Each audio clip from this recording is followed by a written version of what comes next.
अस्सलाम वालेकुम वरहमतुल्लाहि वबरकातुहू। डियर स्टूडेंट्स, जैसा कि आपको पता है कि प्रीवियस लेक्चर में हमने स्ट्रक्चर ऑफ आई के मतलब ह्यूमन आई जो है, इंसानी आँख जो है, उसका स्ट्रक्चर जो है वो सारा पढ़ा था। अकोमोडेशन वगैरह के बारे में जो है वो डिस्कशन की थी। तो आज हमने ये देखना है कि हमारी जो विज़न होती है, हमारी जो आँख होती है, हमारी जो नज़र की जो पावर होती है, बसारत जो होती है हमारी, ठीक है, तो उसके कुछ डिफेक्ट्स होते हैं। यानी कि आँख में अगर कोई ख़राबी पैदा हो जाए, बाज़ लोग ऐसे होते हैं जो रंगों में तमीज़ नहीं कर सकते, यानी कलर ब्लाइंडनेस की बात करते हैं, ठीक है। बाज़ लोग ऐसे होते हैं जिनको करीब की चीज़ें ठीक दिखाई देती हैं लेकिन दूर की चीज़ें ठीक दिखाई नहीं देती। इस तरीके से बाज़ ऐसे लोग भी होते हैं जिनको दूर की चीज़ें ठीक दिखाई देती हैं लेकिन नज़दीक की चीज़ें ठीक दिखाई नहीं देती। तो अगर उनकी आँख में कोई मसला है, कोई प्रॉब्लम है, तो इसको हम डिफेक्ट्स ऑफ विज़न कहते हैं। बायो वाले बच्चों ने इसको अच्छे तरीके से पढ़ लिया होगा बायो की किताब में, इसके यानी कि उसको 10th क्लास में उसका एक चैप्टर है, ठीक है। तो उसमें उसने कोऑर्डिनेशन एंड कंट्रोल वाला चैप्टर है, मेरा ख्याल है उसका नाम यही है, कोऑर्डिनेशन एंड कंट्रोल। उसमें उन्होंने स्ट्रक्चर ऑफ आई और डिफेक्ट्स ऑफ विजन उसके मतलब पढ़ लिए होंगे और उसको ठीक कैसे किया जाता है वहाँ पर उन्होंने डिस्कशन कर ली होगी, ठीक है। तो यहाँ पर उनकी रिवीजन हो जाएगी, ठीक है। जिन बच्चों ने नहीं पढ़ा हुआ उन्होंने भी 7वीं 8वीं जमात में कहीं ना कहीं इसके मतलब जो है इन्फॉर्मेशन ली होगी, ठीक है।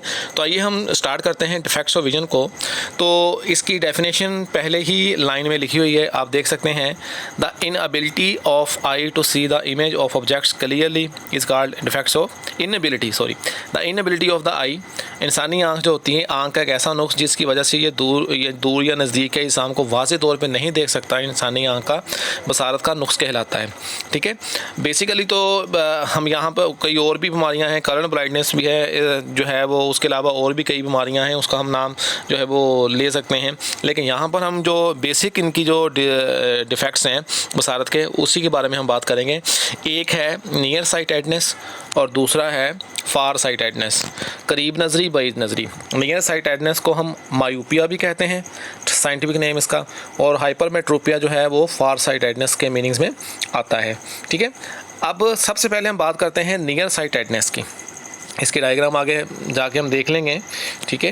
तो दरअसल बात ये होती है कि जो करीब नज़री या बीज नज़री होती है, नियर साइटेडनेस है या फार साइटेडनेस है, इसमें दरअसल ये होता है कि बसारत का नुक्स हम इसको कहते हैं कि जब आँख का लेंस जो होता है वो सही तौर पे अकोमोडेशन जो है वो नहीं कर सकता। यानी कि जो अकोमोडेशन का मतलब हमने कल भी पढ़ा था अकोमोडेशन के बारे में, नुक्ता करीब और नुक्ता बीज से पहले मैंने आपको बताया था अकोमोडेशन के बारे में कि रेटिना के ऊपर वाज़ा इमेज बनाने के लिए आँख के लेंस के फोकल लेंथ में तब्दीली को अकोमोडेशन का नाम हमने दिया था, ठीक है। तो अकोमोडेशन आँख का जो लेंस है वो यानी सही तौर पर फोकस नहीं कर सकता चीज़ को, कभी वो रेटिना से पहले बन जाता है इमेज, कभी भी रेटिना के बाद बन जाता है, रेटिना के ऊपर नहीं बनता, ठीक है। तो उसको सही करने के लिए हम जो है वो कन्वेक्स लेंस या कन्वेकेव लेंस का सहारा लेते हैं।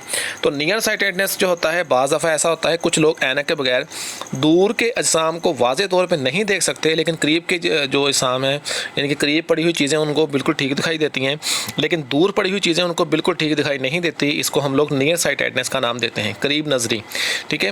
यानी कि करीब की चीज़ें जो हैं वो वाज़े तौर पे तो देख सकते हैं ठीक तरीके से, लेकिन दूर की चीज़ें उसको वाज़े तौर पे नहीं नज़र आती।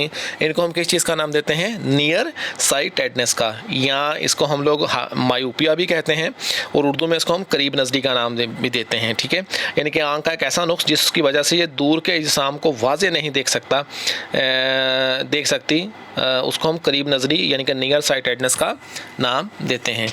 अब डायग्रामेटिकली देखें, डायग्राम के ज़रिए देखें तो उसमें आप ये देख सकते हैं, आपके सामने ये डायग्राम है, ए और बी दो डायग्राम्स हैं। उसमें हम सबसे पहले ए की तरफ आते हैं। ये डायग्राम नंबर 1 है, ए डायग्राम। उसमें आप देखें एक जिस्म जो है वो डिस्टेंट ऑब्जेक्ट है, बहुत दूर पड़ा हुआ जिस्म है, ठीक है। अब जिसकी आँख में कोई नुक्स है, उसका जो लेंस है वो भी रिलैक्स्ड है, फार पॉइंट उसका नियर साइटेड आई का वो भी आपके सामने है, ठीक है। अब इसमें जो इमेज बन रहा है वो रेटिना के ऊपर नहीं बन रहा बल्कि वो रेटिना से पहले बन रहा है। आप उसमें देख सकते हैं जो इमेज है वो रेटिना से पहले बन रहा है, ठीक है। अच्छा, तो इमेज जो है वो रेटिना से पहले यानी कि इन फ्रंट ऑफ रेटिना बन गया, रेटिना से पहले बन गया, इसलिए वो इमेज ब्लर होगा, वो इमेज धुंधला होगा, वो इमेज ठीक तरीके से हमें नहीं दिखेगा, ठीक है। तो वो क्योंकि वो जो है वो आँख, अब इसमें होता क्या है, ये क्यों बनता है ऐसे, इसके कुछ काजेज़ हैं, यानी कि इसके कुछ वजूहात हैं। इसमें यह होता है कि जो आई साइज, हमारे जो आँख का, जिसको हम आँख का डेला कहते हैं, आँख का साइज़, आई बाल जिसे कहते हैं, आँख के बाल का जो आई बाल का जो डायामीटर होता है वो इंक्रीज़ हो जाता है, यानी इसका साइज़ बड़ा हो जाता है। साइज़ बड़ा होने की वजह से जो इमेज बाकायदा तौर पे रेटिना पे बनना होता है वो रेटिना पे नहीं बनता, बल्कि वो रेटिना से पहले ही बन जाता है, जिसकी वजह से हम जो दूर की चीज़ें होती हैं इसमें उसको वाज़े तौर पे नहीं देख सकते, इसलिए हम इसको नियर साइटेडनेस का नाम देते हैं। ठीक है, तो डायामीटर के ज़्यादा होने की वजह से आई बाल का जो साइज़ है वो थोड़ा सा बड़ा हो जाता है, आई बाल का साइज़ या डायामीटर मुनासिब हद से बड़ा हो जाता है, जिसकी वजह से हम इसको जो लेंस होता है वो मुनासिब तौर पर रेटिना के ऊपर फोकस नहीं करता, अकोमोडेशन अच्छी तरीके से नहीं होती। ठीक है, उसके अलावा जो फोकल लेंथ होती है वो बढ़ जाती है। ठीक है, फोकल लेंथ जो है वो फोकल लेंथ जो है वो कम हो जाती है, डिक्रीज़ हो जाती है, कम हो जाती है, क्योंकि जिस्म जो है वो बहुत दूर पड़ा हुआ है, बहुत दूर पड़ा होने की वजह से उसकी फोकल लेंथ जो होती है वो थोड़ी सी डिक्रीज़ हो जाती है। ठीक है, अच्छा, अब इसको सही कैसे किया जाए? सही करने के लिए हम क्या करते हैं, टू ऐड, हम यहाँ पर देखें आप कि अगर आपने उस इमेज को देखना है तो हम क्या करेंगे, हम इसके सामने एक डाइवर्जिंग लेंस रख देंगे। ठीक है, अब ये आपके सामने है बेटा, डाइवर्जिंग लेंस है, ये जिस्म है। ठीक है, अब ये जिस्म जो है इसका वर्चुअल इमेज बनेगा रेटिना के ऊपर। कैसे बनेगा, ये हमारे पास फार पॉइंट था नियर साइटेड आई का। ठीक है, यहाँ से आप देख सकते हैं कि virtual image found by diverging lens. तो यहाँ पर जो जिस्म पड़ा हुआ है उसमें जब ये रेज जाएंगी तो जाने के बाद ये क्या करेगा, ये जो आगे आप डाइवर्जिंग लेंस रख देंगे या कनकेव लेंस रख देंगे, ये जो रेज़ हैं जो कि सिकुड़ गई थी, सिकुड़ने की वजह से रेटिना से पहले जो है वो इमेज को बना रही थी, ये थोड़ी सी फैल जाएंगी। जब ये डाइवर्ज हो जाएंगी, थोड़ी सी फैल जाएंगी, फैलने के बाद जो इमेज है वो रेटिना के बिल्कुल ऊपर बनेगा। जब ये रेटिना के ऊपर बनेगा तो हमें जो चीज़ें हैं, दूर की चीज़ें जो हैं वो हमें बहुत आसानी के साथ दिखाई देंगी, क्योंकि इस नुक्स को दूर करने के लिए हमेशा जो ऐनक या कॉन्टैक्ट लेंस लगाते हैं उसमें डाइवर्जिंग लेंस का इस्तेमाल करते हैं। इस लेंस की वजह से दूर के जिस्म से आने वाली रेज़ आँख में दाखिल होने से पहले फैल जाती हैं। जब वो फैल जाती हैं तो फैलने के बाद वो कहाँ पे किता करते हैं, वो कहाँ पे इकट्ठी हो जाती हैं, वो रेटिना के ऊपर, बिल्कुल रेटिना के ऊपर बनाती हैं। यानी कि जिसने देखना होता है उसको ये रेज़ नुक्ता बाईद से आती हुई मालूम होती हैं, यानी फार पॉइंट से आती हुई मालूम होती हैं, और रेटिना के ऊपर वो फोकस हो जाती हैं, अकोमोडेशन बिल्कुल ठीक हो जाता है, जिसकी वजह से एक वाज़ेह इमेज बन जाता है रेटिना के ऊपर। ठीक है, अच्छा, अब हम दूसरी बीमारी की बात करते हैं, that is called far sightedness या हाइपरमेट्रोपिया। ठीक है, अब ये बिल्कुल उसका उलट है, इसमें कन्वेक्स लेंस इस्तेमाल होगा, उसमें कनकेव लेंस इस्तेमाल हुआ था। ठीक है, उसके अलावा उसमें था दूर की चीज़ें ठीक दिखाई नहीं देती, नियर साइटेडनेस में करीब की ठीक दिखाई देती हैं। फार साइटेडनेस या जो है वो बईद नज़री जो है, इसमें करीब की चीज़ें ठीक दिखाई नहीं देती, दूर की चीज़ें ठीक दिखाई देती हैं, यानी ये सारा उलट हो गया। आप अगर सिर्फ नियर साइटेडनेस जो है वो उसको याद कर लेंगे तो नियर साइटेडनेस का याद करने से उसका सारा का सारा उलट जो है वो फार साइटेडनेस या हाइपरमेट्रोपिया में होगा। The disability of the eye to form distinct images of near be object on the retina is known as far sightedness. यानी ये आपका ऐसा नुक्स है जिसमें नज़दीक के जिस्म जो होते हैं वो वाज़े तौर पे हम नहीं देख सकते, जबकि दूर के जिस्म हम वाज़े तौर पे देख सकते हैं। या आमतौर पे आपने देखा होगा कि आपके वालिद हज़रात या वालदा वगैरह जो हैं या ओल्ड एजेस पर्सन जो होते हैं वो अखबार वगैरह पढ़ने के लिए जो है वो ऐनक लगाते हैं, उसके ज़रिए वो जो लफ्ज़ वगैरह होते हैं वो बहुत मोटे नज़र आते हैं। वो बेसिकली कन्वेक्स लेंस होता है और उनकी जो है वो नज़र कौन सी होती है, फार साइड में, दूर की नज़र कमज़ोर होती है। ठीक है, अच्छा, ये हम एक गलत इस्तेलाह इस्तेमाल करते हैं। मिसाल के तौर पर अगर किसी को करीब की चीज़ें जो है वो ठीक दिखाई देती हैं, दूर की नज़र दिखाई नहीं देती, तो हम कहते हैं उसकी दूर की नज़र कमज़ोर है।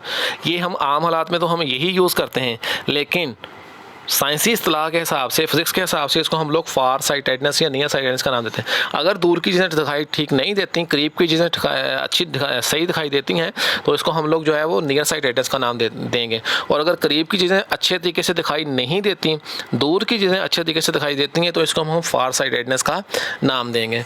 अब इसका सारा का सारा उलट आप इसका देख लें कि उलट से मुराद क्या है कि उसमें हमने कहा था कि आई साइज़ का बाल जो है, यानी कि आई बाल का साइज़ जो है वो, यानी कि आँख का डेला जो होता है उसका साइज़ जो है वो इंक्रीज़ हो जाता है, जिसकी वजह से जो रेज़ आ रही होती हैं बेसिकली वो सही तरह अकोमोडेट कर सही तरह फोकस करके रेटिना पे फोकस नहीं होती, रेटिना से पहले जो है इमेज बन जाता है और ब्लर इमेज बन जाता है। लेकिन यहाँ पर आई साइज़ का जो बाल है, आई बाल का जो साइज़ है आप इसमें देख सकते हैं। ये आई बाल जो है उसका जो लेंस है टेंस लेंस है, उसका रिलैक्स लेंस था। अब यहाँ पर आई बाल जो है उसका साइज़ थोड़ा सा कम हो गया है, डिक्रीज़ हो गया। डिक्रीज़ होने की वजह से जो रेज़ होती हैं उन्होंने बनना था रेटिना के ऊपर फोकस करना था, रेटिना के ऊपर इमेज बनाना था, लेकिन बजाय इसके कि जो कन्वेक्स लेंस है यानी कि हमारी आँख का जो लेंस है वो रेटिना के ऊपर इमेज बना दे, रेटिना से परे इमेज बन जाता है और इमेज ब्लर होता है, मुबहम होता है, धुंधला होता है, जिसकी वजह से हमें दिखाई नहीं देता। ठीक है, इसको हम लोग बईद नज़री का नाम देते हैं। ऐसी आँख जब नुक्ता करीब से कम फासले पर रखी हुई किताब को फोकस करने की कोशिश करती है तो उसको फोकल लेंथ एक हद से ज़्यादा कम नहीं हो सकता, यानी कि इसका जो फोकल लेंथ है उसका फोकल लेंथ वो एक हद से ज़्यादा कम नहीं हो सकता। इसलिए किताब से आने वाली रेज़ रेटिना के पीछे बननी शुरू हो जाती हैं। इसका मतलब है कि रेटिना के ऊपर जिसने इमेज बनाना था वो रेटिना के ऊपर इमेज नहीं बनता, बल्कि रेटिना से आगे जाकर इमेज बनना शुरू कर देता है। क्योंकि एक बार हमें भी यहाँ पे आपकी किताब पे ना लिखा हो, लेकिन मैं आपको बता देता हूँ कि डायामीटर ऑफ द आई बाल या साइज़ ऑफ द आई बाल डिक्रीज़ हो जाता है, डिक्रीज़ सिकुड़ जाता है। तो आँख का डेला यानी कि आई बाल जो है वो सिकुड़ने की वजह से, छोटा होने की वजह से जो इमेज होता है वो रेटिना के बनने के बजाय रेटिना के पीछे बनना शुरू हो जाता है। ठीक है, इसको ख़त्म करने के लिए अभी ये आपके सामने डायग्राम है, आप इसमें आप देख सकते हैं ये जिस्म है। ठीक है, और जिस्म का near point of far side पीछे है बना हुआ। तो इसमें जब रेज़ जो है वो लेंस से गुजरने के बाद आगे जा रही हैं तो इमेज जो है वो रेटिना से भी आगे बन रहा है। आप ये देख सकते हैं रेटिना से भी आगे इमेज बन रहा है। ठीक है, उसके बाद यानी कि रेटिना के ऊपर नहीं बन रहा। तो रेटिना के ऊपर बनने के लिए यहाँ पे हम एक ऐड करते होते हैं lens, that lens is called convex lens या कन्वर्जिंग लेंस। तो कन्वर्जिंग लेंस क्या करता है, अब लेंस नज़दीक पड़े हुए जिस्म से आने वाली रेज़ को कन्वर्ज कर देता है। ठीक है, उसमें नियर साइटेडनेस में क्या था, उसमें वो फैला देता था कनकेव लेंस यानी कि डाइवर्जिंग लेंस को फैला देता था। फैलाने की वजह से जो रेज़ रेटिना से पहले बनती थी वो रेटिना के ऊपर बननी शुरू हो जाती थी, यानी इमेज बनना शुरू हो जाता था। अब इसमें वो कन्वर्ज करता है, कन्वर्ट कर वो उसको सकेट देता है, सिकुड़ जाती हैं तो वो रेटिना के पीछे बनने वाली रेटिना के बिल्कुल ऊपर बनना शुरू कर देती हैं। ठीक है, तो जिससे रेटिना पर इमेज बनती है। ये रेज़ नुक्ता करीब से आती हुई मालूम होती हैं जो रेटिना पर एक वाज़ेह वर्चुअल इमेज का बायस बनती हैं। तो इसमें आप देख सकते हैं कि हमने आगे एक लेंस रख दिया। जब हमने आगे एक लेंस रख दिया है तो लेंस रखने की वजह से यहाँ पर एक वर्चुअल इमेज जो है जो कि ऑब्जेक्ट के पीछे बन रहा है। आप देखें वर्चुअल इमेज इरेक्टेड है, वर्चुअल है एंड मैग्नीफाइड देन ऑब्जेक्ट है, ऑब्जेक्ट से बड़ा है। ठीक है, तो जो रेज़ जो कि आगे बन रही थी यहाँ पे वो आगे थी, ठीक है ना, लेकिन अब यहाँ पे देखें तो वो रेज़ रेटिना के ऊपर फोकस यानी कि वो रेज़ रेटिना के ऊपर फोकस करके एक इमेज जो है यानी कि क्रिएट करने की कोशिश, इमेज फाउंड बाय रेटिना। और यही इमेज को जब हम लोग कन्वर्जिंग लेंस के ज़रिए पीछे की तरफ देखते हैं तो वही हमें इमेज जो है वो बहुत बड़ा नज़र आ रहा है और ये बहुत बड़ा इमेज मैग्नीफाइड इमेज है और it is found by convex lens है। ठीक है, तो ये कुछ डिफेक्ट्स थे कि जब किसी जिस्म यानी किसी आदमी की आंख के ज़रिए अगर उसको करीब की चीज़ें जो है वो ठीक दिखाई देती हैं, दूर की नहीं दिखाई देती, तो उसको हमने नियर साइटेडनेस का नाम दिया था। उसमें आई बाल का जो साइज़ था वो इंक्रीज़ हो गया। इंक्रीज़ होने की वजह से उसका जो रेटिना के ऊपर फोकस था वो रेटिना से पहले इमेज बना रहा था। ठीक है, उसके बाद हमने दूसरा पढ़ा जिसको हम फार साइटेडनेस या हाइपरमेट्रोपिया कहा। उसमें क्या था, उसमें आई बाल का जो साइज़ था वो डिक्रीज़ हो गया। डिक्रीज़ होने की वजह से जो इमेज रेटिना के ऊपर बनना था बल्कि रेटिना से आगे जाकर बन रहा था। ठीक है, उसको ख़त्म करने के लिए हमने कन्वेक्स लेंस का इस्तेमाल किया। कन्वेक्स लेंस ने उसको कन्वर्ट करके जो है वो रेटिना के ऊपर फोकस करवा कर एक इमेज बना दिया और इस इमेज को हम लोगों ने कन्वर्जिंग लेंस के ज़रिए पीछे की तरफ देखा तो कन्वर्जिंग लेंस से बनने वाला वर्चुअल इमेज, बहुत बड़ा इमेज जो है वो जिस्म से बन रहा है, वो हमें दिखाई दे रहा है। तो ये था आज का आपका टॉपिक और बड़ा इंपॉर्टेंट टॉपिक है। ये क्वेश्चन आपको पेपर में भी आ सकता है, इसको आप अच्छे तरीके से याद कर लीजिएगा। अपना ख्याल रखिएगा। अल्लाह हाफिज़।